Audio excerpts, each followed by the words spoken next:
Welcome, everyone. We will give it another minute or two to let people come in. There's people popping in, and we'll get started in just a couple minutes. Thanks for being here.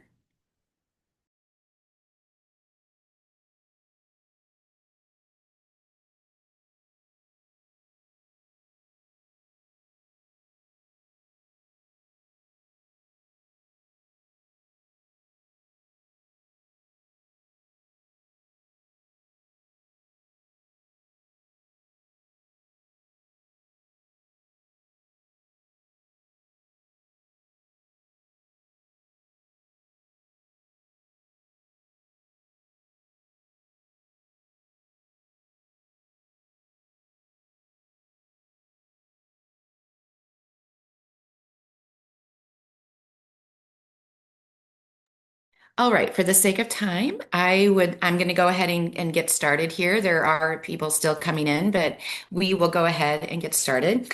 I first just want to introduce myself. My name is Barb Brumlevy. I'm a community health specialist at Chestnut Health Systems. I also work on the McLean County and Ford County ROSC, Recovery Oriented Systems of Care. And on behalf of Chestnut Health Systems and McLean County ROSC, I'd like to thank everyone for being here.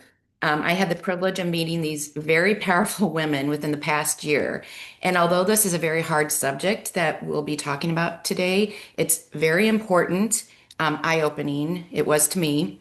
And it's a very timely subject that, we'd like to get as much information out there as we can. With that, I'd like to introduce who we'll be having today. Very grateful to have Liesel Wingart. She is the program coordinator of the East Region Southern Illinois University School of Medicine Center for Rural Health and Social Service Development.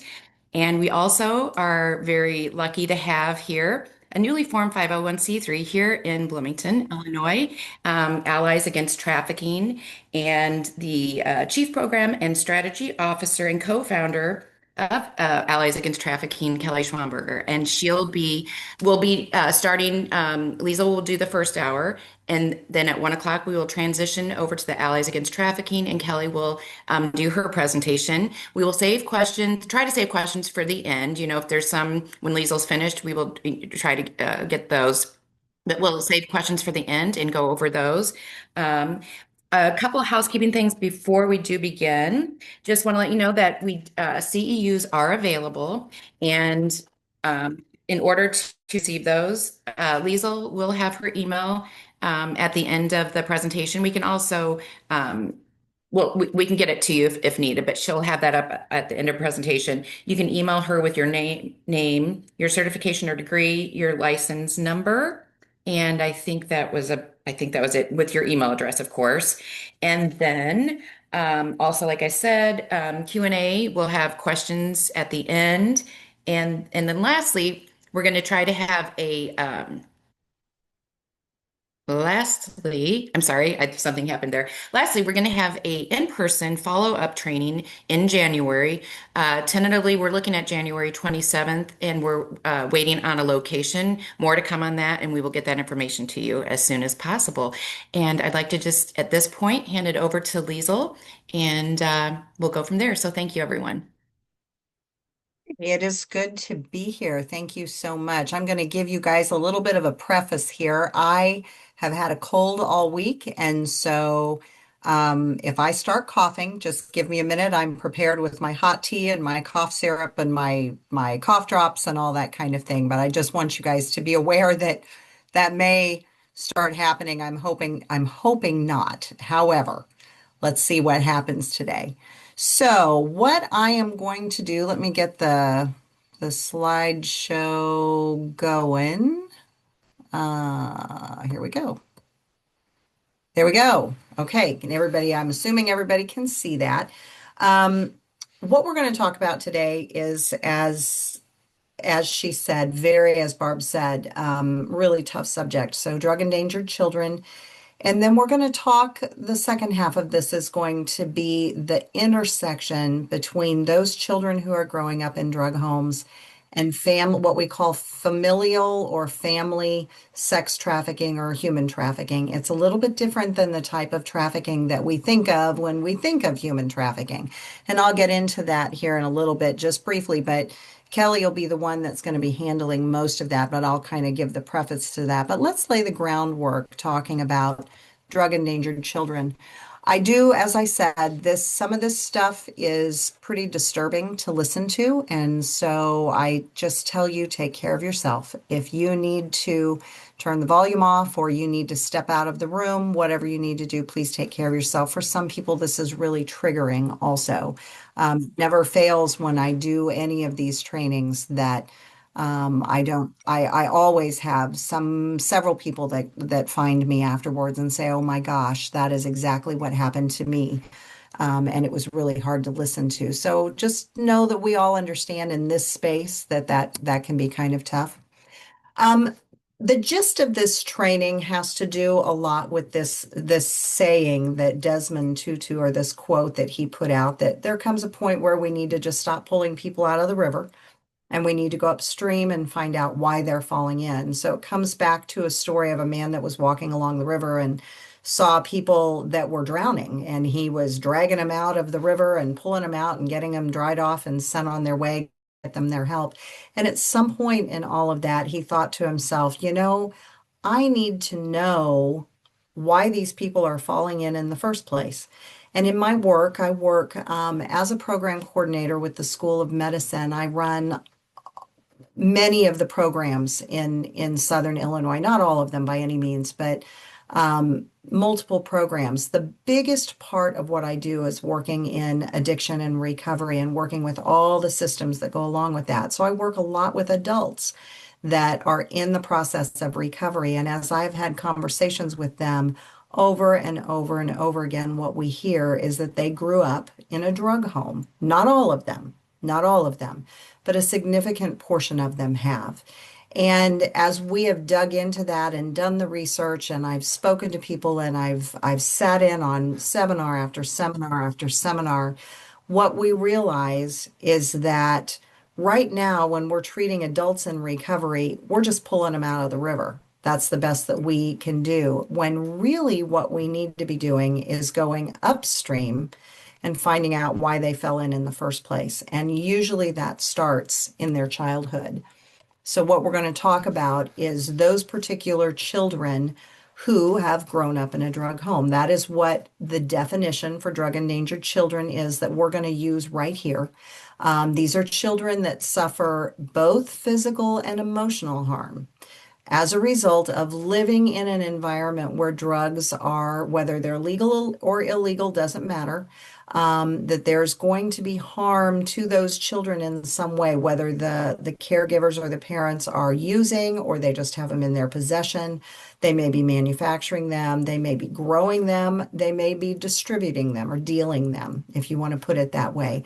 We know that kids that are growing up in that environment, and this is just a given, we know that children that are growing up in that environment are at danger because those parents or caregivers are not able to provide a really safe environment for those kids to grow up in. And it sets up for all kinds of problems. And we're going to dig in deep to those problems today. The things that these kids experience while they're growing up in a drug endangered home directly affects the type of person, the who they are as adults. Once again, we're going upstream to find out why people fall in the river.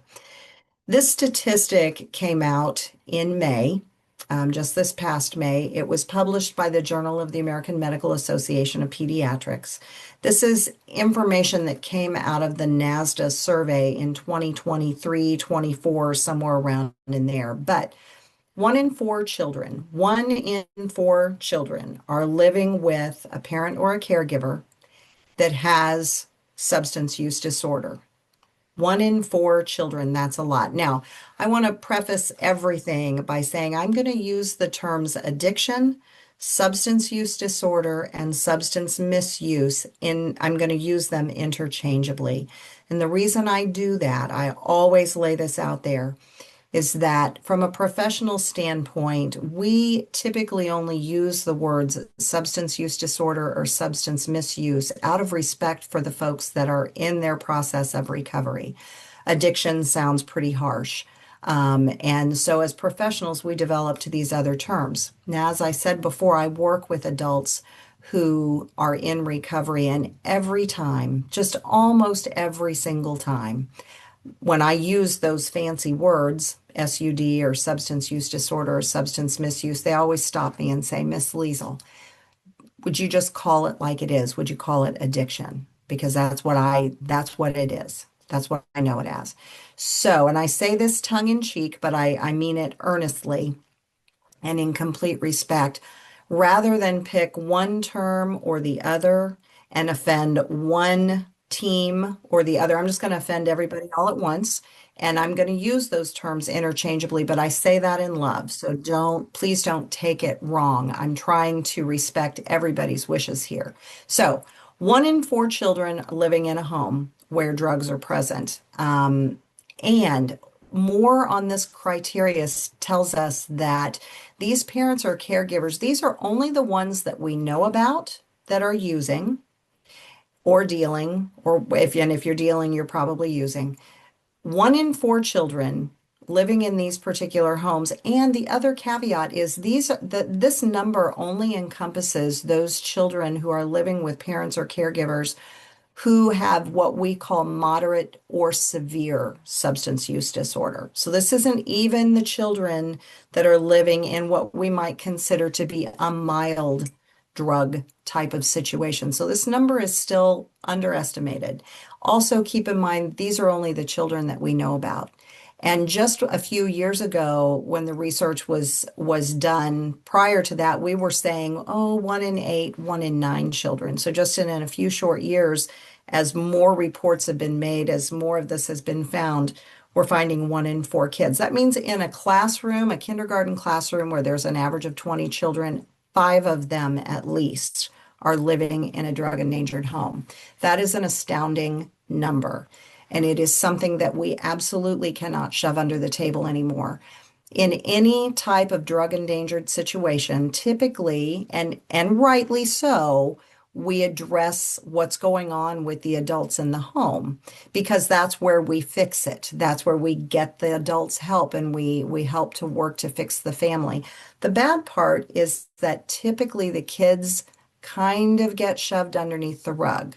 They're the last ones to get help, and yet they are the first ones that are directly affected by their parent or their caregiver's drug situation. So we've kind of missed the kids in the whole process of recovery. We can do better than that. And part of that is educating and making people aware of what these kids deal with so that we know what we're looking for.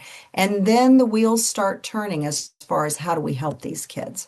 So just some more statistics. We know that these children are much, much, much more likely to be verbally, physically, or sexually abused. And we're going to hone in on the sexual abuse here towards the end.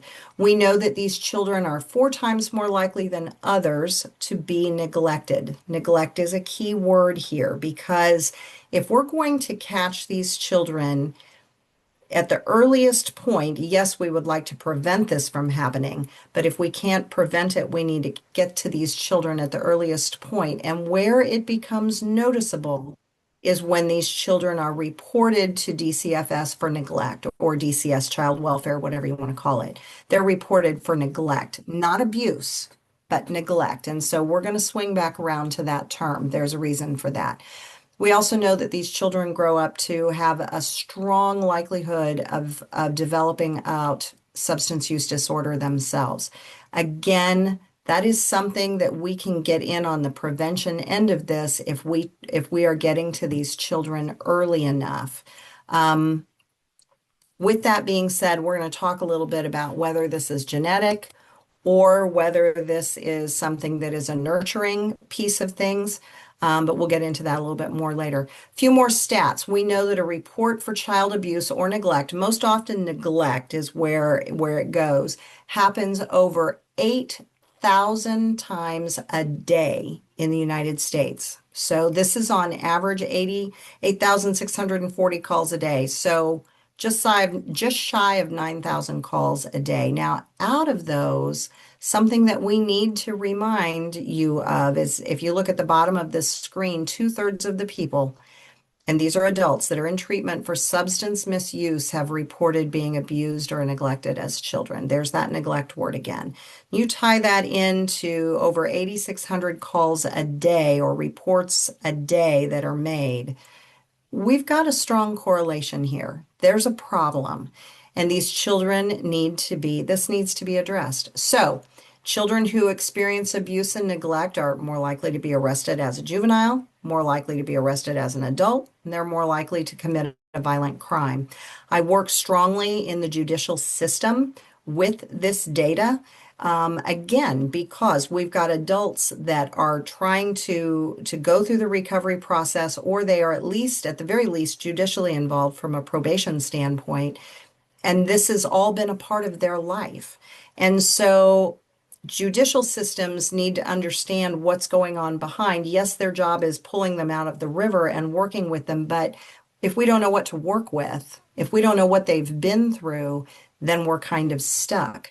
This data shows us this is big stuff. So these are the same people that were probably arrested as a juvenile. They were obviously arrested as an adult. And very, a reasonable amount commit a violent crime. Now, much of that is drug induced, I will tell you that. Not everybody grows up in a very violent home where they learn that type of violence. Most of that, what we see, is something that's been drug induced.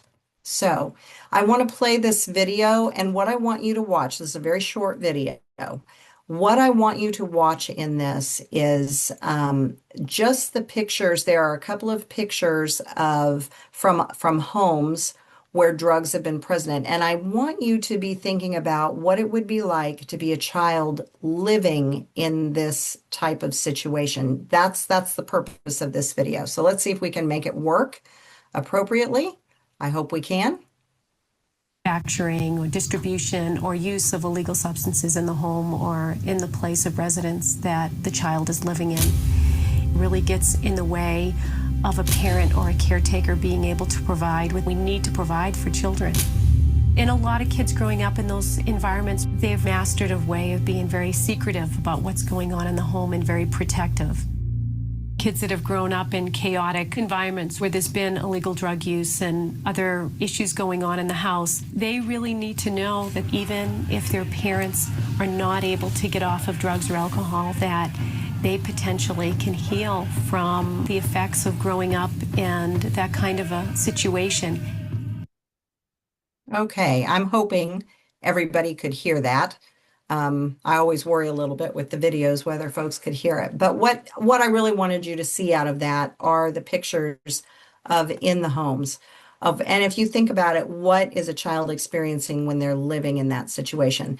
The reason you're seeing this come from a tribal perspective is I work very closely with the National Alliance for Drug Endangered Children. That is who trained me and who I report to SIU, but I also report to what we call National DEC, Drug Endangered Children.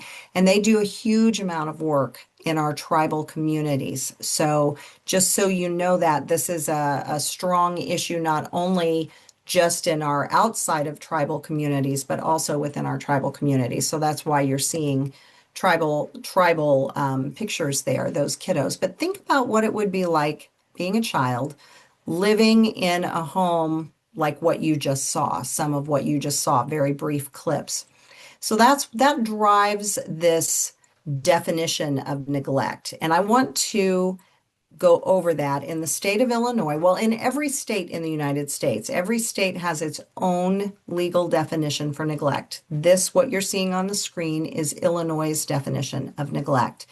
And all Illinois, what they have put out there is that parents, neglect is defined as the failure of a parent or a caregiver to provide minimal parenting standards for supervision, clothing, food, medical care, shelter, basic needs. All they have to do is meet minimal parenting standards. Now, that's all that's given. So I want to tell you, I want to provide a little bit of context here, okay? And I don't mean to step on toes. I want to say that our DCFS caseworkers in Illinois have to work kind of within a box. They have a checklist. And this is pretty much what the checklist is. So if they get called into a home, suspecting neglect, they need to look at the situation and they're going to see, are these parents providing adequate, not over the top, just adequate supervision, food, clothing, medical care, shelter, or basic needs. Basic needs. That's it. And we're talking minimal parenting standards. That's all that needs to be met. And with that being said, I have caseworkers who would really, really like to pursue a case further, but because these minimal parenting standards are found to be met, even though they're not a great situation, there's nothing they can do and they end up having to close the case. And usually when I'm in person with people and doing this training, I ask, have you ever made a report to the hotline, to the DCFS hotline, and was it answered in the way that you wanted it to be answered or the way that you thought it should be answered? And most of the time people say no, it wasn't. Occasionally it is. But this is why DCFS has their hands tied based on this particular definition. Now, some of this can be a little bit subjective. So let me give you a case in point. If it is Friday at 5 o'clock in the evening and a call comes into the hotline and the caseworker on call has to go out, and let's say this is in very rural southern Illinois, caseworker has to go out and they're looking for minimal parenting standards being met. And because they know that if they're not, they've got to pull those kids out of the home. And then what they do, they have to take those kids back to the office with them at now it's 7 o'clock and on a Friday evening, there's nobody else in the office. And we've got 3 little kids under the age of 5 that this caseworker is in charge of taking care of and finding foster placement for. Normally, we try and find foster placement in with a family member. And if that doesn't happen, then we go into the wider arena of actual legal foster care. And it is not uncommon that we can't find a local foster care home or one that's within, say, an hour of that particular location. And so now it's midnight on Friday night, and he or she, the caseworker, has these 3 children under the age of 5 sitting in the office with her, and him or her, and he or she has to put them in the car and travel, say, 4 hours, 5 hours north up to maybe Peoria, or potentially Chicago to get them into a foster home. So that's a tough space to be in. That's a really tough space to be in. And it sometimes makes the context look a little bit different. Let me give you a case in point, an example of a case. I had a daycare provider that called me and asked for some assistance with a situation. She had 3 little girls in her daycare, all under the age of 4, all by the same mother. The girls had each one been removed from their mother at birth and had been with the same foster family that whole time. At some point, mom got it together, was able to get it together, and got her children back. And in the process, mom kept the little girls in the same daycare. So the daycare provider, could kind of follow through. And what the daycare provider noticed over the first couple of weeks is that the little girls, and I think the littlest one was probably 18 months-ish, and then the middle one was maybe 2.5, and then the oldest one was barely 4. And the girls were coming in and they were exhausted. Every morning they would come in right when daycare opened. Mom would bring them in and they were exhausted. They were still in the same clothes they'd been in all week, same underwear, same everything. And the daycare provider would they would just fall asleep on the floor. And when it was time for breakfast, she'd wake them up and they would eat, but they could not get enough food. The little girls would kind of sneak away at different times and be digging through the trash can looking for food. And what came out in the process is that they weren't sleeping through the night. They weren't, obviously didn't have clean clothes on. And probably the suspicion was not being fed appropriately. The final straw with the daycare provider was when she went to change the littlest one, the littlest one's diaper smelled very strongly of marijuana. And not only that, it was the same diaper that the daycare provider had put on the child the day before they went home. She had marked it, so she knew, she had proof. As she took the other little girls to the potty, again, a very strong smell of marijuana in the urine. And so daycare provider made a report. The caseworker who had been with this case from the get-go was very, very um, frustrated with the situation, went to the home and made a visit, came back the next day, closed the case, told the daycare provider, nope, there's food in the home, there's a washer and dryer, everything's good. The girls each have a bed. Um, we're good to go. And as they dug through this a little bit more and a little bit more, yes, there was food in the home, but it was not in a place that little ones, an 18-month-old could go fix their own cup of milk, or the 4-year-old was not capable of making a peanut butter sandwich for her little sisters. So over time, initially the case was closed because it said minimal parenting standards had been met. They were not running wild. They had food, they had clothes on, they weren't clean, they were up to date on their vaccinations, they had a place to live, and they had running water.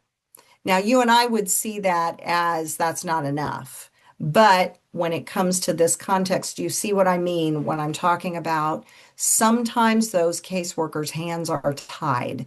And we have to allow some grace there and some understanding with that. Now, other times, we're in a pinch with where am I going to place them if I pull them out at 6 o'clock on a Friday night and they're going to have to go back to the office with me.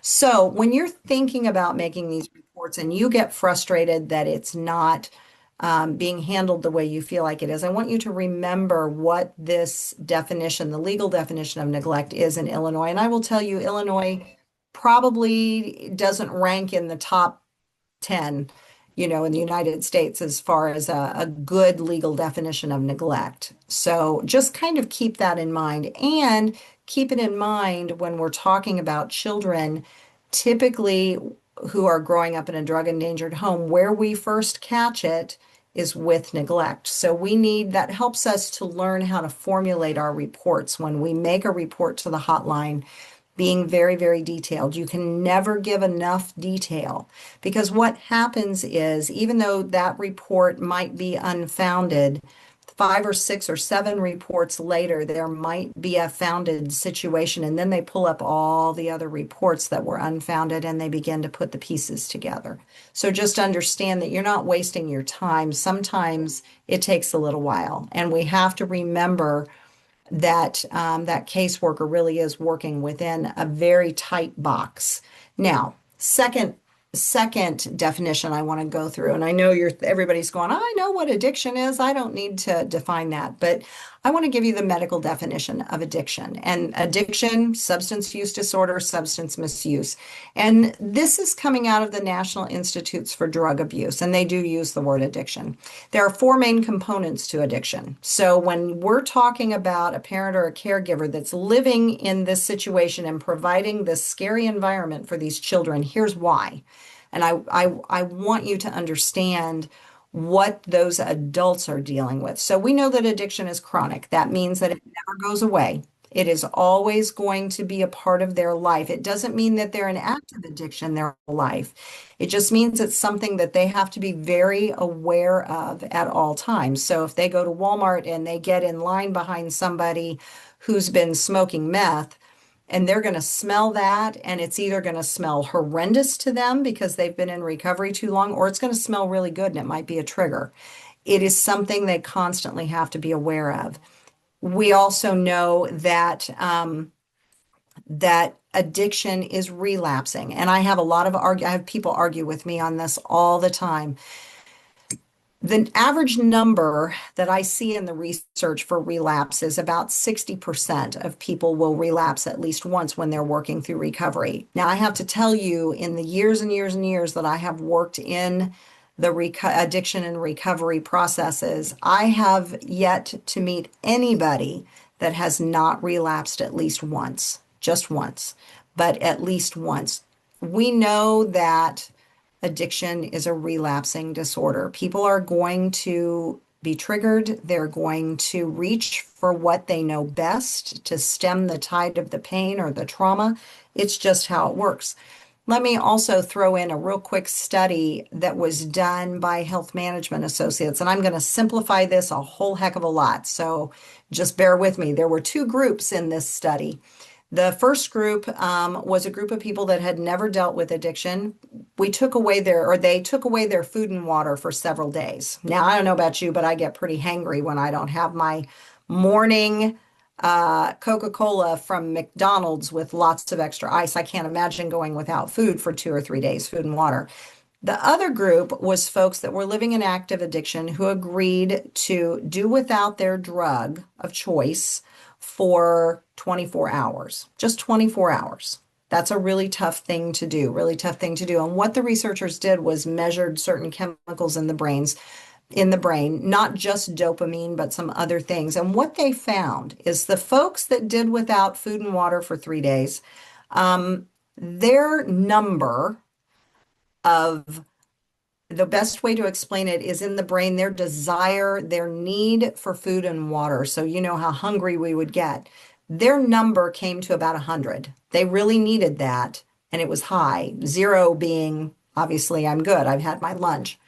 Now, with our group of folks in active addiction, their number for their need of drugs, their brain was telling them, you've got to have this, was somewhere at like 800, 900, 1,000. It was huge. So it's like this. So when something is relapsing, that's why.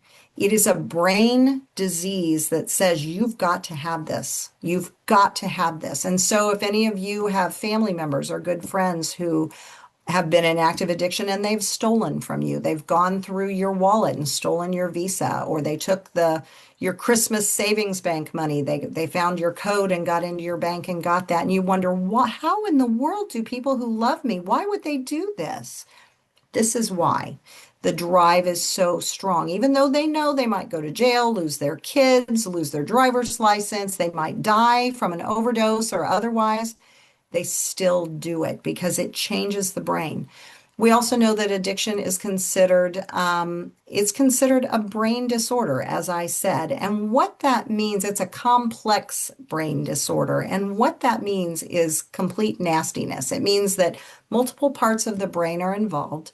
We don't, as medical scientists, always understand exactly what part of the brain is providing what function in the system of addiction. We have some idea, but we don't know it all. And that is why there are very few medications out there for this. We know that there is some medications that are available. There are some medications that are available for opioid use disorder, meaning Suboxone or methadone or Vivitrol. We use Vivitrol also for folks with alcohol use disorder. But when it comes to, say, meth, we don't have anything that is FDA approved. Now, we have some things that doctors will use off-label, but I can't promote those because they are not FDA approved and they don't work for everybody. And the ones that are out there for opioid use disorder don't work for everybody. This is a complex brain disorder. Trying to tackle this and develop medications is very difficult. And I liken it to, I tell people, if you've ever had a depression or a super anxiety type of diagnosis to where it needed to be medicated, we don't always have the right medication right off the bat. We have to try several times sometimes to find a medication that helps with those things. We understand the brain patterns behind it. And so, yes, we have medications developed, but when it comes to some of these drugs like cocaine and meth and bath salts and those things, we don't have the research that tells us where in the brain this is causing a problem. So we don't have the medications to treat it. That makes it really difficult. We also know the fourth component of addiction is that it is considered a diagnosable mental illness by the DSM. We know that. We know that. In addition, substance use disorder and mental illness go hand in hand. They're usually co-occurring. And so not only are we trying to deal with the addiction, but we're also trying to treat the PTSD or the severe anxiety or depression or schizophrenia or bipolar, whatever the co-occurring mental illness is. It makes it so difficult to treat.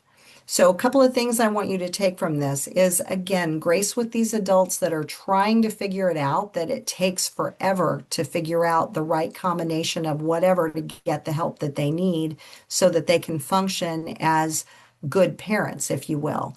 But also want you to understand that, in our system, we have a Family Reunification Act that with DCFS that says we try to get that family back together very quickly. And sometimes that's not always in the best interests of the children because we're still trying to deal with the effects of the addiction and trying to make it right for that adult so that they can be the best that they can be. So it's kind of a six in one hand, half dozen in the other. And it can kind of, and I'm going to say this rudely, but it can kind of come back and bite you in the butt if we put these kids back in these homes too quickly. So I'm making the case there that maybe we need to take some time because addiction is a very difficult thing to treat. At the easiest, it's a very difficult thing to treat. Is it nature or is it nurture? It is both. We know that. We know that there are genetic components to addiction. There just are. Whether it's impulse control, whether it is just the whole addictive tendencies, it doesn't matter. There is a genetic base. But we also know that kids that are growing up in that home, they learn what they see. They learn from what they see. And so they see mom and dad are treating their pain or their anxiety or whatever with meth. That's probably what those kids are going to learn to reach for. It goes both ways. And I will tell you, in my family, I have 5 brothers, and all 5 of them have dealt with drug and alcohol addiction. I've got 2 that have passed away. One overdosed years ago before Narcan was ever a thing. He was doing drugs with his cousin, and they both overdosed and died. Cocaine and heroin mixed. Not that there's ever a good mix of that, but this was a particularly bad mix. And just to add fuel to the fire, my youngest brother was the one that sold them the drugs. In addition, I have a brother that passed away a few years ago from long-term, he just complications from 30, 40 years of a heroin addiction that he had been sober for 5 years, but he caught COVID, but then his body could not fight it due to the damage from the years and years of a drug addiction. Out of the other two brothers, 2 or 3 brothers, one is in federal prison. I've got one that is out and does quite well. And I've got another one that's kind of floating in and out of addiction depending on the situation. And if you were to look at my family, you would say, oh, this is a genetic issue here. Yeah, it probably is, but I also happen to know that there's trauma behind there. And I know the next question you're probably looking at me and going, so what did you do? And luckily I was the second oldest child and said, I don't want any part of this. And I walked away from it. And it was very, very traumatizing. But I often look at this and I say, oh my gosh, where was the genetic piece? And we grew up in a home that drugs were not present. We grew up in a very normal blue collar family. So it wasn't like this was something that any of us learned. But this was kind of going into the 70s and 80s. That tells you how old I am, that those drugs were really making a strong appearance. And it was very easy, I think, for family members to get sucked into that. Now, let's talk a little bit about prenatal risks. Those of you who work with pregnancy, you know what the prenatal risks are, but I want to point out just a few unique aspects here. We know that these folks that are pregnant typically do not get very good prenatal care. The number one reason that I hear is that they are afraid that somebody's going to find out that they have used drugs and is going to take their baby. So I always liken this to when these folks who are on probation, oftentimes they go to the probation office, what's the first thing that they have to do? They have to pee in a cup to prove that they've not been doing drugs. Well, when we send somebody to the OBGYN for their doctor's appointment, for their pregnancy, the first thing that we have them do is pee in a cup. That is traumatizing for them. I'm not saying it's wrong, but they don't, no amount of explaining to them lets them know they're not going to believe you when we say we're looking for, are you spilling protein? Are you spilling sugar? We're looking for gestational diabetes. We're looking for preeclampsia issues. They don't believe that.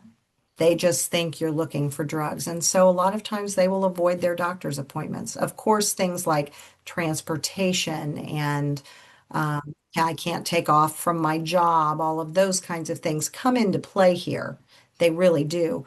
But the big part that I often hear is that traumatic piece of peeing in a cup and how scary that is for them.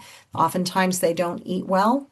If there are drugs in the home, that food money is being used for drugs. It may not be them using drugs, it might be their partner using drugs. But in any case, they're not getting proper nutrition, and we know that that puts that fetus at risk. These babies are often born prematurely because of these things. They might not be born prematurely if that pregnant person had gone to the doctor and we caught things soon enough so that we could get help in there, we could get the right medicines in. But as a result, oftentimes these babies are born prematurely, and that sets off a whole nother set of things.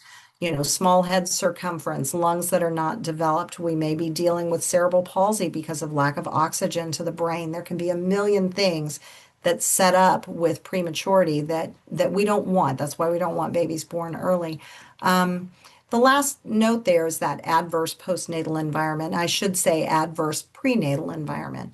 So you saw those pictures of drug homes. Those folks, those pregnant folks have come out of those homes, and they are certainly not going home to, mom's been there and has prepared 3 weeks worth of casseroles, and the church sisters are out there setting up a food train or a meal train for them. That's not what happens. So these mamas go home to that same drug environment that was not safe to begin with, and that puts our babies at risk.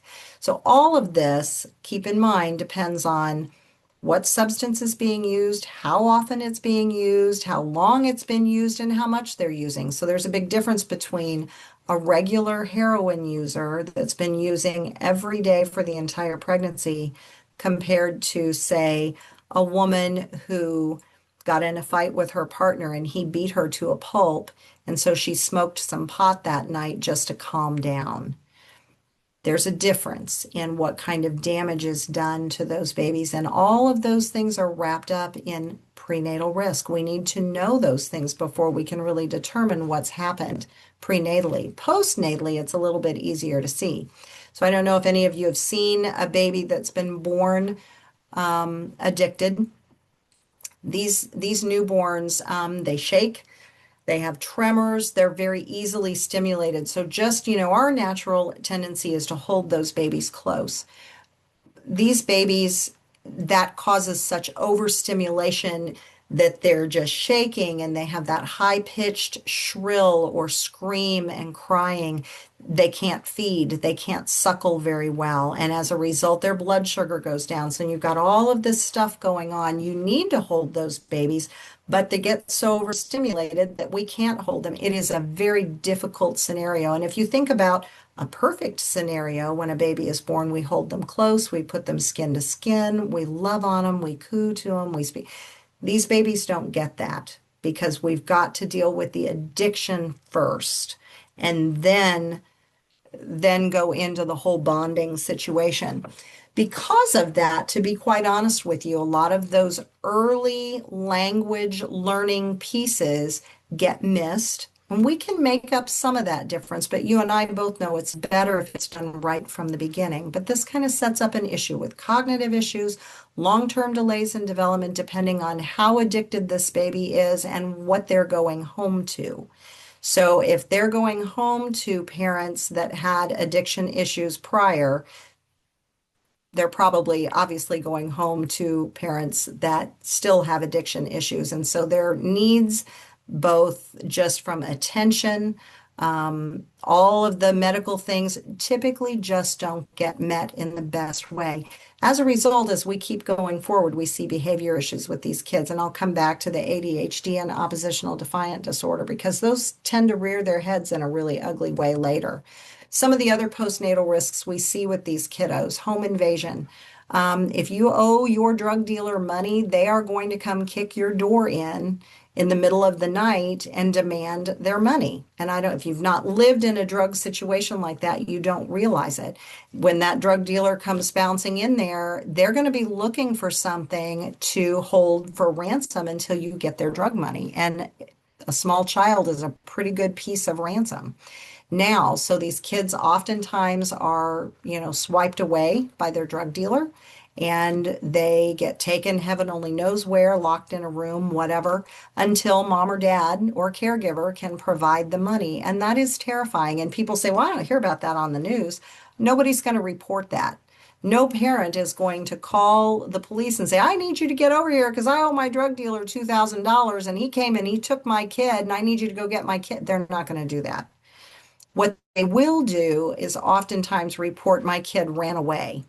Well, a 2-year-old has a hard time running away. They might get out the front door and run off. That's very, very, very possible. But the reality is oftentimes we're dealing with an abduction and ransom situation. Those of us who have been around folks who have been using understand that oftentimes a person, when they're not using drugs, would never think about being violent. But you give them meth, or you give them cocaine, or you give them bath salts, or you give them whatever, it will cause them to become violent. So violence is very much a part of these kids' lives. They see it, they're in the midst of it. And when we do when I do that in-person training in January, I'll probably go into a little more depth on some of those things because I have some personal stories to relate to that. I don't have time to do that today. Lack of supervision, again, if mom and dad are both nodded out, yes, it is very likely that a 2-year-old or an 18-month-old is going to get out the front door and go wandering down the street, and somebody's going to find them. So there's lack of supervision. Or it might be the 3-year-old that's on their bike at 3 a.m. running around in their underwear. Lack of necessities. If there's no money for food, I guarantee there's no money for toilet paper. So my school folks, when I'm training in schools, I will ask them, do you have children coming in that the first thing they do in the morning is run to the bathroom and they sit there for an hour? It's probably because there's no toilet paper in the home. Or they come in and they smell really bad. Once again, toilet paper, soap, running water to wash clothes, or anybody to think about washing clothes for them. Lack of necessities is very much an issue. We know that drugs get transported in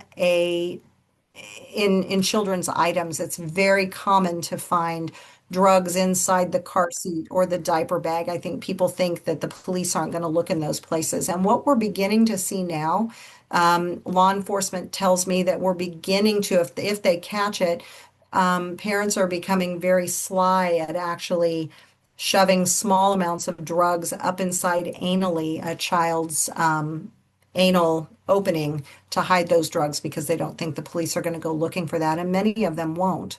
So again, we're putting kids in danger. Children are brought to drug buys. Oftentimes it's nothing. And you and I know as we watch the news that drug buys can go bad pretty easily, and guns are usually involved, and we've just put those kids at risk. And I see it every day. Something comes across my news feed. And this is not just happening in San Francisco and Chicago and New York, and this is happening everywhere. Children are used as decoys. So if you drive by a known drug home and you've got a 4-year-old sitting on the front step holding a cell phone, they've been instructed, you push this button if you see the police drive by, because drugs are being done in that home. And you'll see them push that button and people go flying out the back door. So they're used as decoys. We know that these kiddos, ingestion and exposure, they will swallow the drugs. And it's not because parents are typically feeding them the drugs. That's not what we see. They may be racking it up on the dining room table and say a little bit falls on the floor and the kiddos crawl through it and they stick their hands in their mouth, or mom or dad might pick them up to give them a hug and it's on their clothing. And there's where the ingestion and exposure comes from. And that can cause an overdose to our littlest ones, definitely. Actually, it can cause an overdose to anybody, especially with fentanyl being such an issue. And it only takes a few grains of salt-sized amounts of fentanyl to drop an adult, let alone a child. These children experience loss in ways that you and I can only imagine. They move a lot and they don't plan on moving. just when the rent needs to be paid and they're 3 months behind and they're going to get evicted, they're going to throw everybody in the car at 3 in the morning and get out of town. So that means that child left their favorite teddy bear, possibly their kitten, their clothes, they're leaving their friends from school. I have one family that I have dealt with that the one little girl told me they had moved probably 5 or 6 times in one school year. And so, I mean, school records don't even follow those children. They leave friends, they leave things that they love. Sex trafficking, we'll talk a few minutes about that briefly. This last section down here on the lower right-hand side of your screen, chemicals, black mold, spores, ventilation, and explosions, you're probably thinking in terms of meth, but actually, yes, those are issues. Meth labs are starting to come back. They're starting to make a reappearance. All those people that we arrested 20 years ago, 25 years ago, and shut down all those meth labs, well, they've all been sitting in prison together and they've all gotten out. They're getting out now. Their time is served. And they've been sitting together sharing recipes all this time, and they get out and they can't find a job, so they go back to what they know. So, yes, meth labs are starting to make a reappearance, but those 4 points there in that lower right-hand corner actually have to do with growing marijuana at home. People don't think of that as being dangerous, but it very much is because they're growing it in such a way as to create the highest possible THC content. And in order to do that, you have to have certain chemicals, heat, sunlight, all these pieces that causes the black mold to grow in the homes. Ventilation is an issue, and it's not uncommon to have an explosion. And I've got video of that. I'm not going to show that today because I don't have time, but if somebody's in the home, they're going to die. And it happens. It just is what it is. Here are some of the more significant risks we see long term. So when I'm dealing with my judicial folks in the courts, they complain about these things all the time. Anxiety, PTSD, complex emotions with these folks. These are adults. Well, they grew up in a home. If they grew up in a drug endangered home, they were probably told, hey, it's your fault that I do drugs. And that develops a sense of shame and guilt. And kids process things differently than adults do. We can tend to separate things, kids can't. These adults who were once these children have grown up kind of festering that wound, if you will, all this time. And it sets up that many of our folks in our systems have anxiety and PTSD, and those emotions are just huge, not knowing what to do with them, and they shove them down inside or they come out as violence. Emotional problems are very real. Behavioral problems, of course, we know that drugs and pornography go hand in hand. People make really bad decisions when they're using. And so these kids see all of this stuff and they're going to act out exactly what they see. We know that, but it goes on into adulthood too. Cognitive issues, this is a big one. If as a baby they grew up, they went back home to a drug home, they probably did not have the appropriate attention, as I have mentioned, to learn how to pick up on social cues. And so as a result, this goes on. Again, we delve into this deeper in my in-person training because it's much longer. But as they get older, they hit, say, kindergarten, they don't know how to sit still. And, you know, we have kids that come into kindergarten that don't sit still. I get that. But they learn very quickly. These are the kids that don't because they can't pick up on when the teacher's getting frustrated. They don't pick up on the little boy sitting next to them that doesn't want to play with them. They don't have those boundaries. They don't understand the social cues. And this goes all the way back to infancy from day one, actually in utero, to be honest. We'll go into that deeper in January. These kids have a hard time paying attention. They're delayed. On the adult side of things, I hear this all the time, whether it's workers from sober living houses or whether it is judicial systems. Now we're going to start to transition a little bit. We know that there is a cross section, an intersection between kids that grow up in a drug home and kids that are trafficked. So what is family trafficking? It is very different than what we think of when we think of sex trafficking is obviously a child under the age of 18 is advertised or they're solicited or they're exploited for money or something in exchange for sex. Family trafficking, and when we think of sex trafficking, we think of a pimp or we think of a child being snatched out of the Walmart shopping cart. when our back is turned and then we never see them again. Or the 13-year-old that maybe hooked up with some 28-year-old guy online and ran off with him. And those kids, we want to get them and get them back into their families. With family sex trafficking, this is trafficking that's being done in the home by the parents or the caregivers or somebody that that child perceives to be a family member. They may not be, but somebody that the child perceives to be a family member, therefore they trust them. And that process starts from the minute they're born. That grooming process starts very, very early from day one. This is what our family does. And so it sets up a very deep psychological context for these kids. And the kicker is that with these particular kids, yes, we need to pull them out of the home, but they can't go back because oftentimes this is a generational piece. And Kelly's going to talk more in depth about that. But family sex trafficking is oftentimes done for drugs. So children make up roughly 70% almost of all new trafficking cases, sex trafficking cases.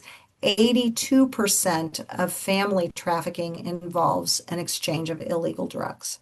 That is huge. Of the adults that I work with who are in recovery, when we talk about this, and I will just very shortly put a synopsis out here of this, and it is not scientific. I have not put this to research yet, but I'm hearing it over and over and over and over again from providers that prescribe Suboxone, from therapists that are working with these folks, to the numbers that I'm running in on average of children, of adults who have grown up in a drug endangered home. What I'm hearing over and over and over again is about 75% of them, if they grew up in a drug home, were trafficked as children. And we can go into depth in January if you want to hear more about that, because it is an incredible thing that we have not picked up on fully, and we're not dealing with it fully. So remember, when we're talking about going upstream and finding out why people are falling in, this might be a reason. We know that the real gateway drug is not marijuana, it's not alcohol, it's trauma. Almost every single time that person has been through some type of trauma. So what if this is the trauma that these kids are going through? And we just talked about a million ways that these kids experience trauma. And if trauma is the gateway drug, that explains to us maybe what we need to do as we go upstream to see why these folks are falling in the water and to prevent that from happening. We know that the earlier we get to them, the easier it is, the more effective it is to fix it, if you will. Doesn't mean that there's not the ability to change as adults, but it's a whole lot harder. We know that. Everybody knows that. The brain is much more malleable as a child. So just letting you know, there's a National Alliance for Drug Endangered Children. There is the website down there. We also have an Illinois Alliance for Drug Endangered Children. I happen to be the chair of that. So if you are interested in joining us, I would love to have you. I'm going to throw out my email. It is right there. All you have to do is shoot me an email. I will get you on that list. We meet once a month.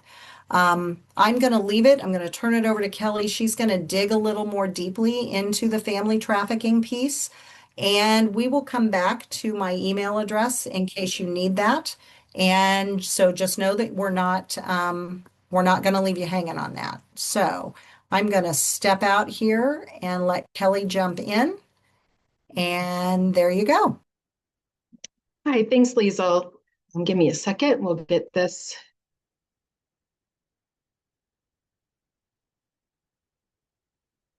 Okay. Well, first of all, I want to thank everyone for joining us today. My name is Kelly Schwamberger. I'm the Chief Program and Strategy Officer for Allies Against Trafficking, and I'm one of the co-founders. Today, I'm going to back up a little bit and talk about human trafficking in general, just a little. A lot of people have misconceptions of what human trafficking actually is. And then we're going to go through child sex trafficking and then dive into family sex trafficking as well.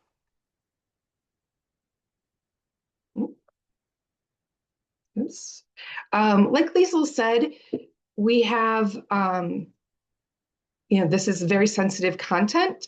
And so The presentation could be distressing for others. So if you need to take a few deep breaths, visualize a calming place, step away, and afterwards, we encourage you to seek support from a trusted person if that is something that you feel you need to do. So human trafficking is the sale of human beings for sexual exploitation, forced labor, or both. That means one person or a group of people makes money off of another person through a sexual act or forcing them to provide labor or services. Right now, it's estimated to be about a $236 billion crime globally. And that is also because human trafficking, or not because, but it is the fastest growing criminal industry. And that is because drugs can be sold once, but people can be sold over and over many times a day. And so that is growing faster. In my program, I will be talking about, kind of like Liesl said, I will use victim sometimes, and sometimes I will use survivor. Victim just means that we're talking about someone who's still in a trafficking situation, whereas survivor is someone who's left their trafficking situation.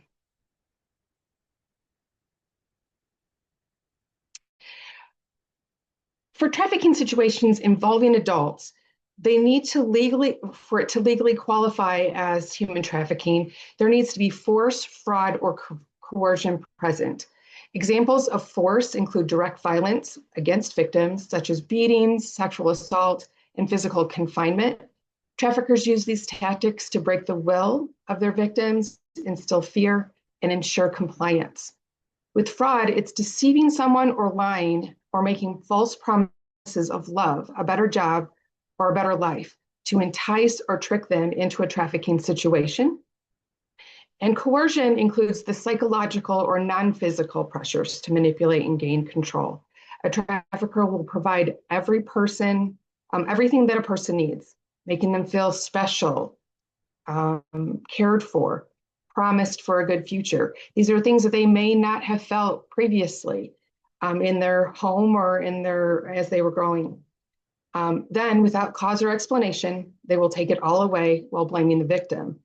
This leaves victims wondering what they did wrong and trying to make things right with their trafficker. Other examples of coercion includes threats to leak explicit photos, restrict food, housing, or freedom, and the threats to harm people and their victims that their victims care about. When we talk about child sex trafficking, if you read online in different places, this can be called domestic minor sex trafficking, commercial sexual exploitation of children, or unfortunately, sometimes it's referred to as the prostitution of children.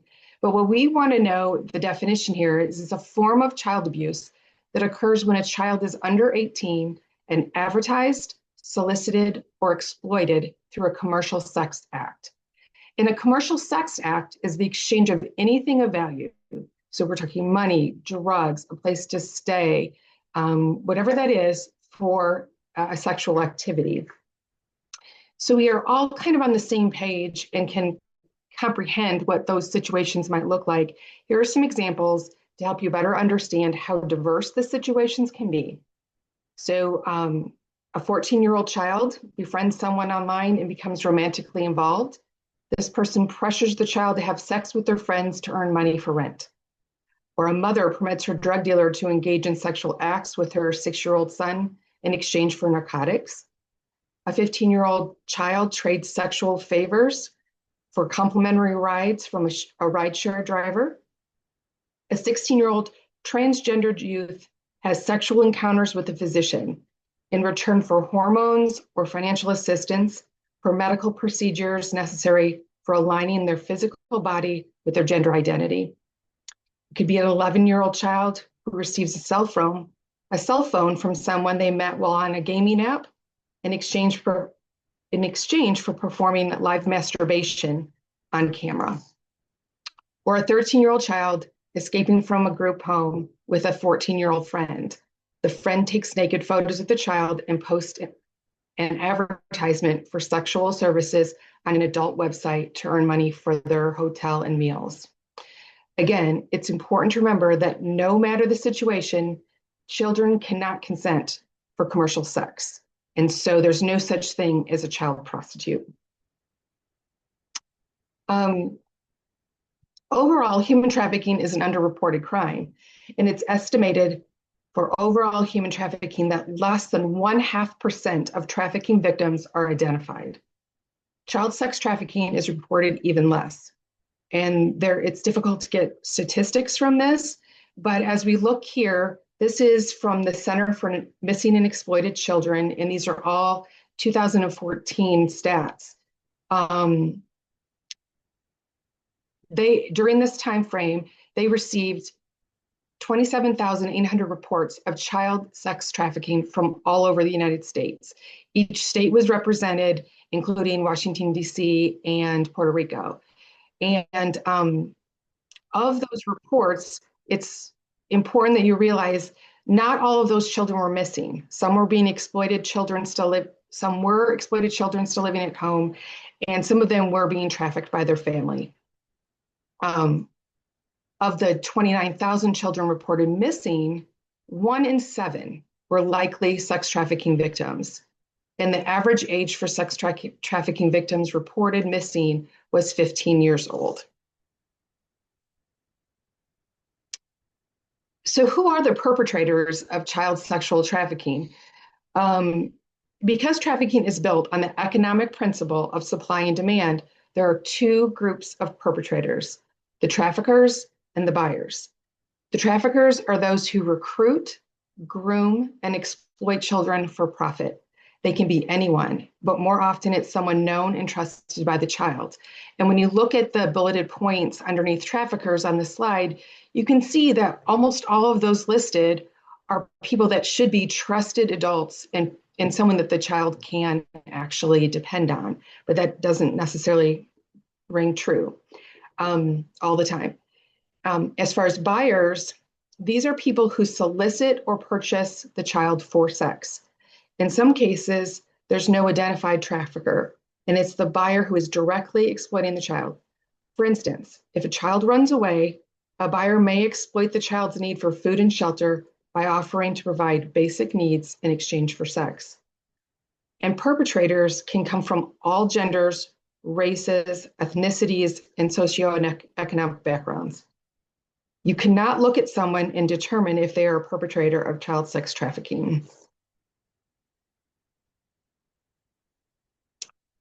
In this slide, we're going to address the risk factors for child sex trafficking, and we'll take a closer look at familial trafficking in a minute.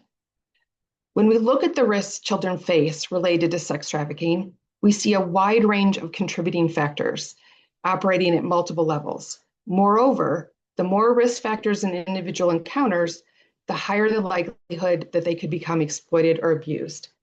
In this slide, in the first 2 columns, you can see that we see individual and relationship risk factors. These encompass personal circumstances or family dynamics that influence a person's life. They often lead to unmet basic needs, including food, shelter, clothing, safety, love, and acceptance. In the 3rd column, the community risk factors, these refer to the prevailing social norms and conditions within a culture or community that traffickers take advantage of. These factors can change also within a community depending on where someone lives. Societal risk factors are the broad underlying societal, economic, and political issues that establish even an environment where exploitation can flourish. These are beliefs and attitudes within the society. When looking at risk factors someone is experiencing, again, the more risk factors that they encounter, the higher the likelihood they will become exploited or abused. So if a child is experiencing substance use in their home, they're at risk of being trafficked. However, the risk is greater for a child living in a home where a parent has substance use disorder. One parent might be serving time in prison. Their community has under-resourced schools, and the community lacks understanding and awareness of trafficking. The risks increase. Sex trafficking in families is different also. Familial trafficking is more common than many would like to believe and extremely hard for the public to comprehend. Traffickers within a family can be anyone, including biological parents, siblings, aunts and uncles, cousins, grandparents. It can also be adoptive parents, foster parents, or step parents. Familial trafficking can take place by advertising a child online or making that child available through organized child sex abuse rings or networks or through individual contacts. A family member's motivation might not be or may be for drugs, basic needs, the production of child sexual abuse material, which is child pornography. Typically, when children are trafficked by someone outside of their family, the traffickers select and groom their victims by targeting vulnerable children, then gaining their trust through attention, gifts, promises of a better life. They meet basic needs and provide love and acceptance, which fosters a sense of dependency. And then they isolate the child from support and desensitize them to inappropriate behavior. This can be by exposing them to pornographic materials, encouraging them to be all grown up or do something that the adults do. And they do this until they can exploit the child through control and fear. When a family member traffics a child, the dynamics are different. It can be much more damaging. Trust and dependency already exist, which is fundamental to the child's safety and development. The parent trafficker doesn't need to build trust, isolation, and isolation occurs naturally within the home. And fear or loyalty keeps the child from silent. The abuse is often hidden under the guise of family business or helping out, making it harder to detect, and victims feel confused, responsible, or protective of the trafficker, which deepens control and delays disclosure. In situations where the trafficker is the biological mother and father, the grooming can start at a very early age, taking advantage of the child's developmental stage and inability to verbally express concerns or safety issues. Exploitation can be normalized and accepted within the family culture. Sometimes this spans generations. So what we're looking at is perhaps the parents have had to do this, the parents before that, the grandparents have had to do that. And so it really becomes a norm for everyone that's involved in the family. Additionally, other family members that are around, there's a strong incentive to look the other way to protect the family's reputation and the consequences that would happen if this came out into the open and the trafficking was discovered. Previously, I discussed the risk factors for all forms of child sex trafficking. In this slide, we're looking specifically at familial or family trafficking. The list of risk factors that I've included here, depending on where you look on different resources, they can vary slightly depending on what people decide to put out there. But no matter the list, all are very similar. And as we look at the factors listed around the wheel, which are in no particular order, we can see that vulnerability created for children with these, we can see the vulnerability that it creates for children in these experiences. Lisa spoke earlier about children that come up that are within the juvenile justice system and child protective services and how difficult that can be navigating that as a child. We have youth that are unhoused or runaway, poverty, economic hardships, social isolation and limited supports, the history of abuse or neglect, and family instability or domestic violence. As we've already heard, parental substance abuse disorder and exposure to illegal drugs significantly heightens a child's vulnerability to human trafficking by contributing to chaotic and unsafe environment, increased exposure to criminal activity, and leading to parental neglect and abuse. Children trafficked by family members experience deep and layered trauma because this happens during key developmental times in their life and it's within their trusted circle. While some children will struggle in school, falling behind due to concentration or learning difficulties, others excel as a coping mechanism or survival strategy. Many face chronic health issues linked to prolonged stress and trauma, including but not limited to headaches, stomach pain, asthma, untreated injuries, sexually transmitted diseases or infections, nightmares, and sleep disruption. Socially, these children may not know how to form healthy relationships or ask for help, and the shame tied to family betrayal can make disclosure or trusting support systems incredibly difficult. And we'll go a little deeper into that in January.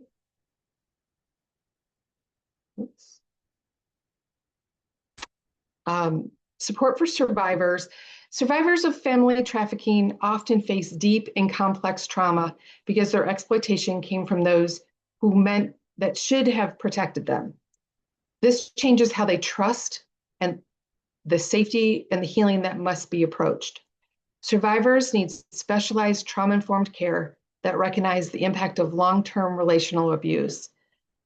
Support needs to be individualized, addressing complex trauma and attachment disorders.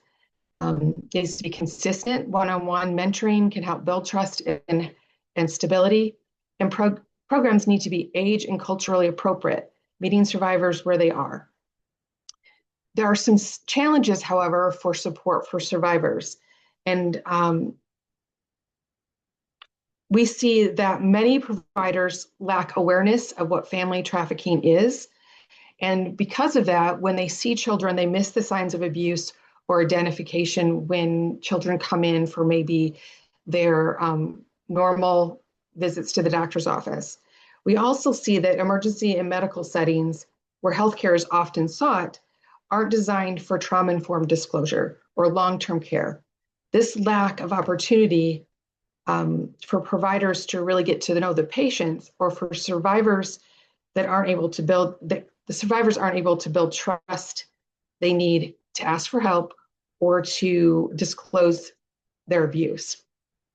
Survivors may have negative healthcare experiences during the time of abuse, making them reluctant to seek help or self-disclose post-abuse, which means that if their experiences with healthcare when they were being trafficked was not meeting their needs or they felt unseen, then when they were out of their trafficking situation, they just didn't have the trust in the system to get the help that they needed or disclose what happened.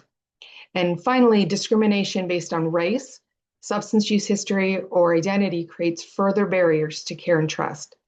An example of this would be if a teen goes to the ER for abdominal pain, but is dismissed as drug seeking because their history of substance abuse in the past. So no one asks them about other things that are going on in their life or what else might be happening. Supporting these survivors requires knowledge of family trafficking, consistency, and compassion. When care is specialized and grounded in trust, survivors have a much greater chance of long-term healing.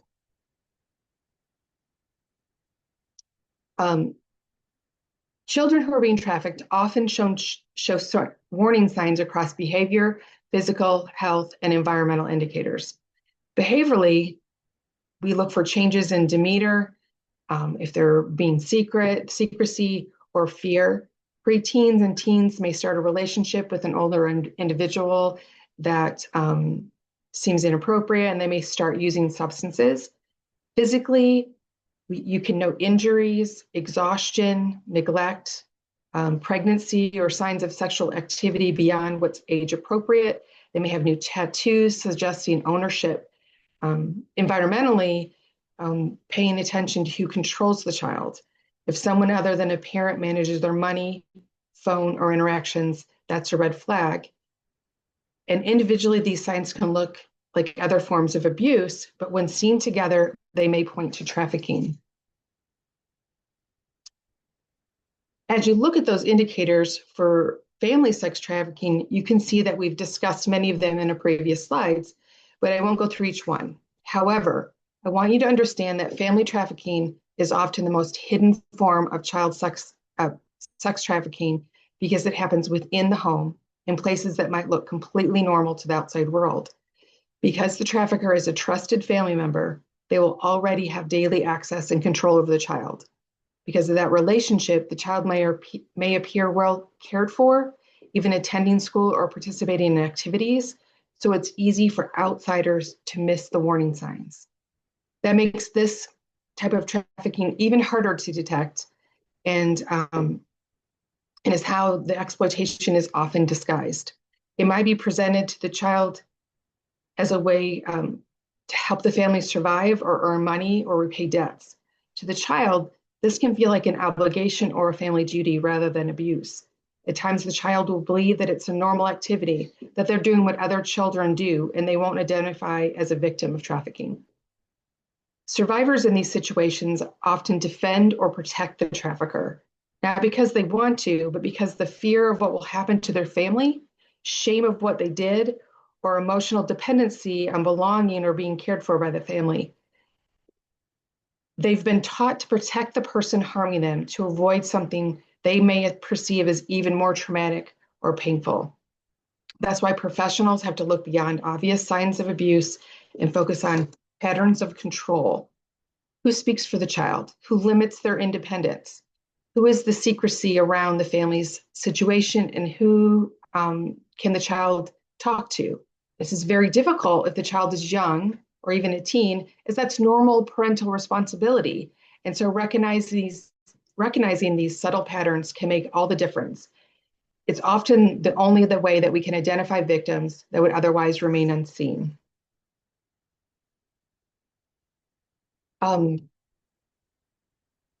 If you were to be around someone, either professionally or someone you just know, and you suspect child trafficking, these are places that you can turn for help to make that report. As always, anytime there's immediate danger for anyone, you would want to call 911. And we never recommend that you get involved with a questionable or suspecting trafficker, even if it is within families. That can be dangerous for the child. Instead, you want to call the local law enforcement or submit a report on the Illinois State Police TIPS website. If a child is involved for any kind of abuse or neglect, Lisa talked about the Illinois Department of Children and Family Services, the 24-hour hotline. You can call that and leave the report. And like Liesl described, you may not think that you get the response that you want, but those reports layered on top of each other may eventually give them what they need to intervene in the situation. And also there could be other people that have made reports that those come together and provide enough information.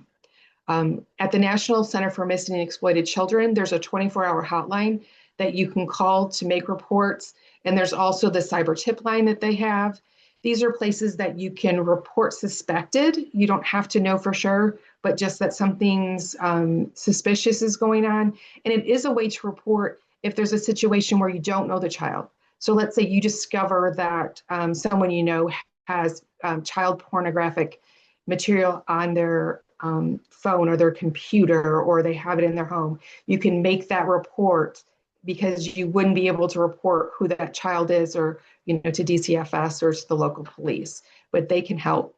The National Center for Missing and Exploited Children also, if you have a lived experience, has a way to help people who have had explicit photos taken when they were a child to get those removed from the internet. So you can get resources there.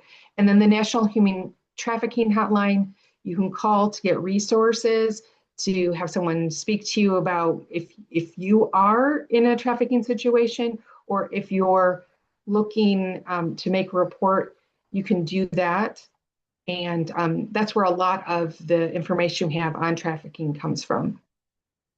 So we have a little bit of time left. We can take questions from the audience, either for me or Lisa.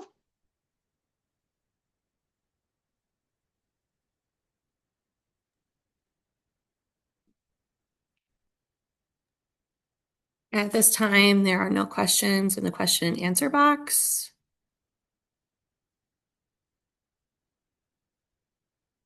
I know that I gave a lot of information kind of fast, and if you're interested in learning more about that, we will go into a little bit more detail in January.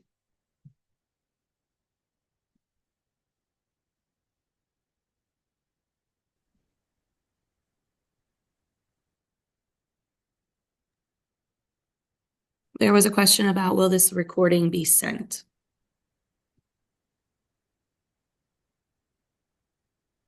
Grace, is that something that is that okay with everyone if we can send that? Is that something, Grace, we are able to do? Yes, we can do that. Most definitely. I also want to say, this is Barb speaking, I'm sorry. I want to obviously thank both of you for all of this incredible information. Definitely, we have time for some questions, so please feel free to ask any. I will follow up with an email also with information on the in-person in January, and that will be a more in-depth. And I don't know if Lisa wants to speak to that real quickly. Just it's definitely a more in-depth, longer training, and I feel like this is more of a obviously be in person and more interactive in a way. And I don't know if you want to speak to that at all, but we'll definitely get information out on that as well. Yeah. It will be a little bit longer, and definitely more in depth. There's going to be a little more history given to some of that, as well as some more specific case examples. A lot of it will be similar, but it will definitely be a little more in depth. At least my part of it will be. Okay, thank you. And there is a question here from someone. She says, "Hi, I am a traveling library bookmobile driver. Many of the young patrons I interact with, I suspect, come from homes with these issues. How can I support them?" I can jump on that real fast. First off, definitely talk to them, establish that relationship with them, and they will share things with you. I think as a trusted adult, and as they do, honestly, this is going to sound really screwy, but I would kind of keep notes of things that make you concerned. So if it's John Smith that comes to the bookmobile every month, and he's telling you things that, especially if something is of any type of concern, go ahead and report it to the hotline by all means. But if it's stuff that's just kind of suspect and you're not sure, I would keep notes over some time with that child, especially if it's somebody that's regularly coming in there until you feel like you have enough to make a report. Absolutely make make that report and give as much detail as you can, especially if you have kept notes on it. Let the DCFS hotline people know that you've kept notes with specific dates and times and specific things that have been said. Put it in quotes so that they know you've been watching. This is not something that just suddenly popped out of the woodwork for you. And that could be a very, very, very important key to helping that child. And if that child, would happen to say, "What do I do?" then you need to let them know, I'm going to tell somebody that I'm hoping can help you, and move on it from there. That's going to be that would be the first line for sure. And someone asked, when you said take notes, what do you mean? She means exactly take notes, put down what you witnessed, who was there. You can tell the time, exactly when it Date and time, happened. date and time, date and time, and location. Where you were, where was the bookmobile parked when that child comes to you each month or each week or whatever. But it means exactly that. Have a notebook and write it down, and wait and do that after they leave. You don't want to traumatize that child any further, but absolutely write that stuff down. You won't remember everything when you make the report, so that will help you make that report also.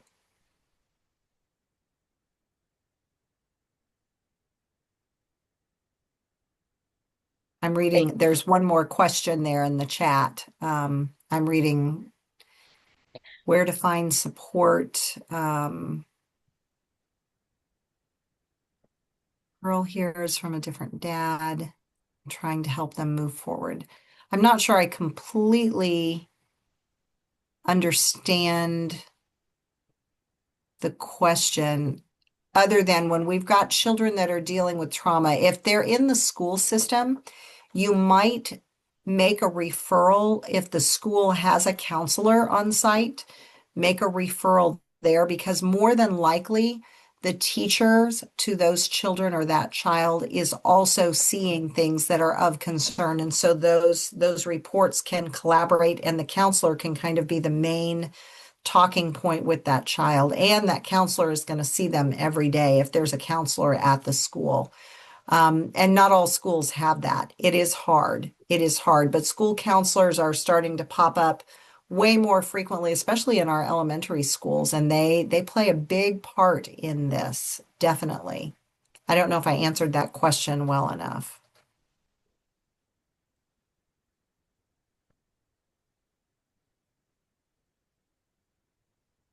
They're both I adults. can, Okay. So the I can, children, yeah, are, if you could unmute and yeah, explain a little okay. more.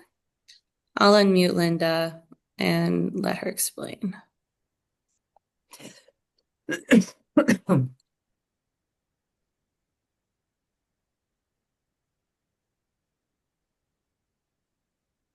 Okay, All right, can you hear Linda, me you now? should, yes. Okay. Awesome. I have a good friend who just passed away. Her and her children both went through trauma because of the new dad that she'd married. Now the children are dealing with the fact they lost their mom. They've all had the mental health issues, and I've been trying to reach out and luckily I've taken a few classes and I'm still at 75 still learning. So it's the idea that I just wanted to know if there was something else or somewhere I could redirect them to so that they could get other information, not just from me, especially since one's part Indian and in Canada and the other sister is here. But they've all dealt with trauma. As far as Canada, I'm not sure, but my first go-to is always going to be to start with a really good counselor, especially one that, and all counselors work with trauma, but there are some that specialize very distinctly in excessive amounts of trauma. And if that's been the case, that's probably where I'm going to refer them and send them to. Okay. And that may mean that you look up you ask questions, you start talking to people, people will tell you who's really good with trauma. If sexual trauma was a part of this, if there was any of the things that we've talked about here, I will tell you that you find out in your county who is the go-to for sexual assault counseling. There should be an organization that specializes in that, that gets money from ICASA and VOCA to deal specifically with that. And that type of counseling should be free Okay. if it is sexual in nature, or and honestly, even if what they experienced themselves was not sexual, but they saw if there was Right. anything, whether it's pornography or they saw mom raped or whatever, that all falls under that heading of being able to get free counseling Okay. through your sexual assault agency in your county. And I don't know who that is, but a quick Google search just should bring that up for your county. Well, Who gets that? I'm on the mental health forum for children forum, and I'm There also you on the go. ROSC council for here.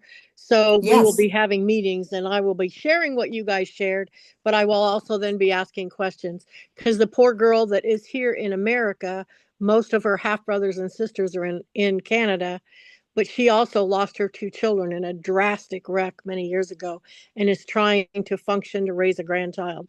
So that's why I was concerned and was happy I found out about this so I could come and ask questions because I'm all about connected dots. Absolutely. Then I would absolutely connect the dots to a really good trauma counselor. Yeah. And as I said, if money is an issue and you know that there was something having to do with sex, you can go after Okay. getting sexual assault counseling that does not cost anything, and it can go on as long as it needs to go on. Wonderful. Especially if money is an issue. A lot of people don't realize that all of our counties have access to that. It may not be easy access, but it's usually with counselors that are very experienced in that kind of stuff. And that this poor woman sounds like she's really been through the ringer. She is. And luckily they reached out to me. And so I always feel that God winks come upon me for a certain reason Yes. just like finding you guys just at the right time because their mom did just Yes. pass. So it's a new trauma Yes. they're trying to deal with on their own. He was abusive. I don't know what else they saw about him. So, I can't answer all the questions because it's been many years ago since I got to talk to their mom. She ended up in a home because she couldn't take care of herself. And part of it was the mental health issues that he caused. So, Sure. And sometimes just simply talking to somebody right. and extending, as well as I do, sometimes they tell us things that we don't want to hear, but it's enough Oh, for us to know where to send them and what to right. do, Or to how to let them help. know that there's a voice that's really listening because you and I both know Yes, that is a big problem in a lot of different situations. And the laws and the restriction for the people who try to do their best also doesn't help. yeah. And you've also probably got some cultural issues here. If dad was Indian, there's going to be some cultural pieces there that counselor's going to need to address also. Okay. Because we do things a little bit differently in Right. America. Right. So and that does come into play. And actually, there for a long time, I know my husband is a pastor, and within our denomination, we've had a huge insurge of folks from Africa, from Nigeria, Mhm. and their culture is very different in the way that they treat women, and that is something that we've Oh, very had much to. so. Yes, we've had to deal with that. So that cultural piece is huge. It is huge, huge, huge as to making sure that that's being addressed I appropriately. And just, you may not find a counselor on the first round. It may right. take several counselors before they feel comfortable with somebody that they can really get the help from. I'm involved with And some Christian groups that we are connected with other countries. I just had a lady, I don't know if you know, there's a Pakistan lady at Little Galilee near Clinton who just did a Women's Day and she was explaining some of the different things so others would know, but some of the stuff I already yeah, knew. And we do need yeah, to realize their culture and their rules of what their engagement has been is very difficult for some of them when they come to America. it is. It is. Okay, next question. I'm in Thank the you. school, and you're welcome. We've suspected family that has been reported regularly. What is next? Also, what about the parent being trafficked? The parent being trafficked. Oh boy.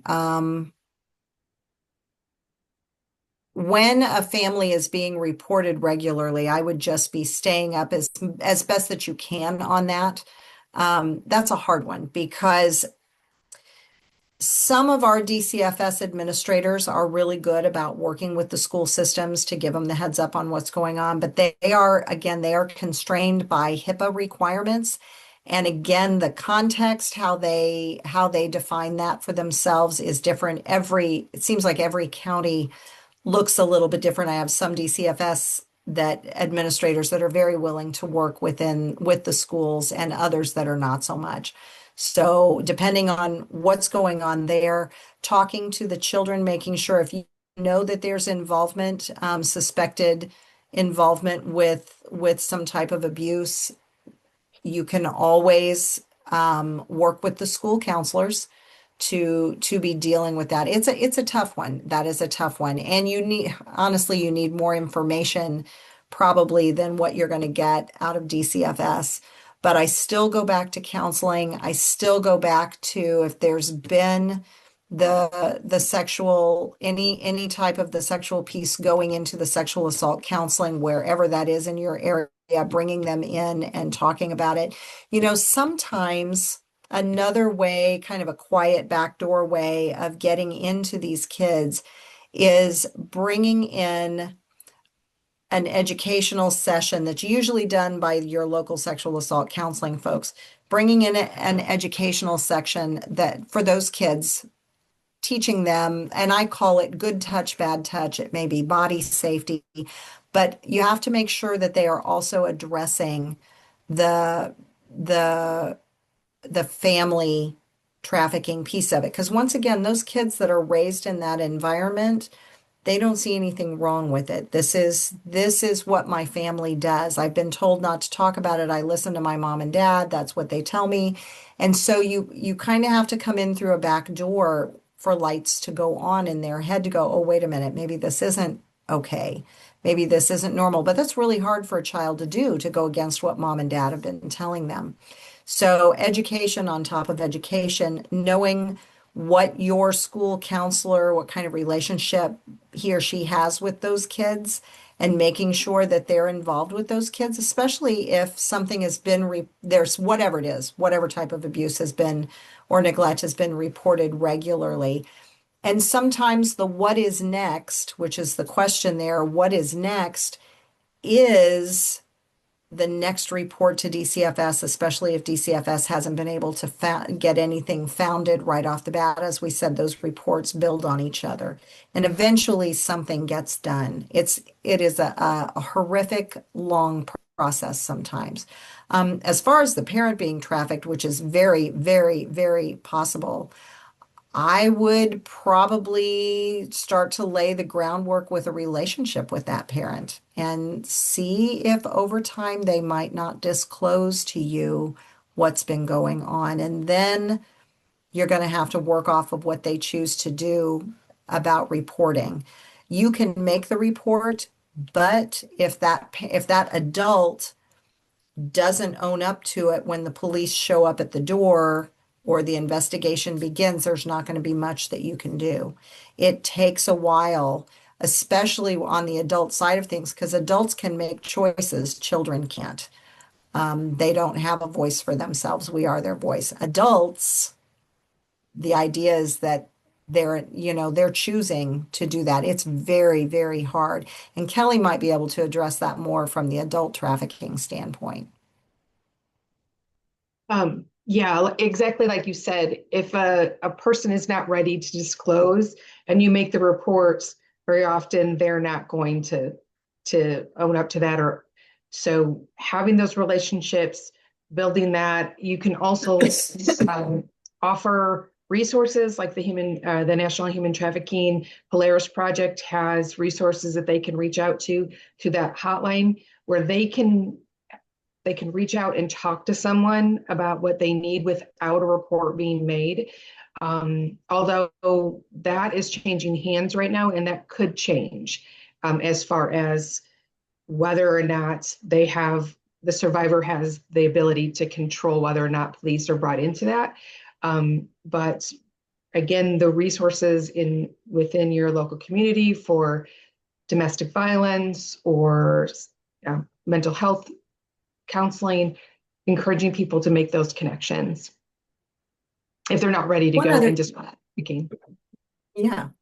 One other thing I want to bring about, just going back to just drug endangered children, not so much the family sex trafficking, but there are resources out there for those children and for those adults who are dealing with those children. And in January, we'll talk more about that. But there is an author, he was, Jerry Moe was the director of the Hazelton Betty Ford Center Children's Program Services for years and years. And he developed out an entire system of working with children that are being raised in drug endangered homes. And he has a book that is out in January. When I come in person, I will bring the book for folks to take a look at. I don't have extra copies, but you can go on Amazon.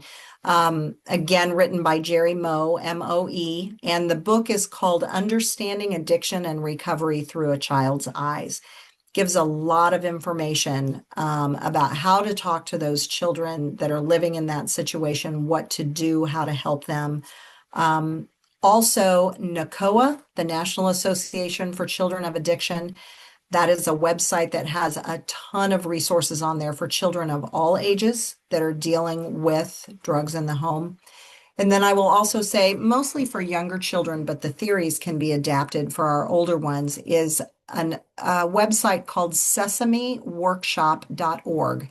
And this was built out by Sesame Street, the people that created Sesame Street. Sesameworkshop.org was created to help children deal with specific types of issues, one of which is parental addiction. And so if you go on that website, there's a topics list, and you can hit the drop down list and click on parental addiction. This website is amazing. Sesame Street developed out a character, Carly, whose mother is in addiction. and are living in active addiction and all the things that Carly's had to deal with. It's from a very young child perspective, little vignettes of Carly. There's a book that they've created, a digital format book that you can go on and read to these children. All of that was created with this Jerry Moe, this man that I was just telling you about that wrote the big book.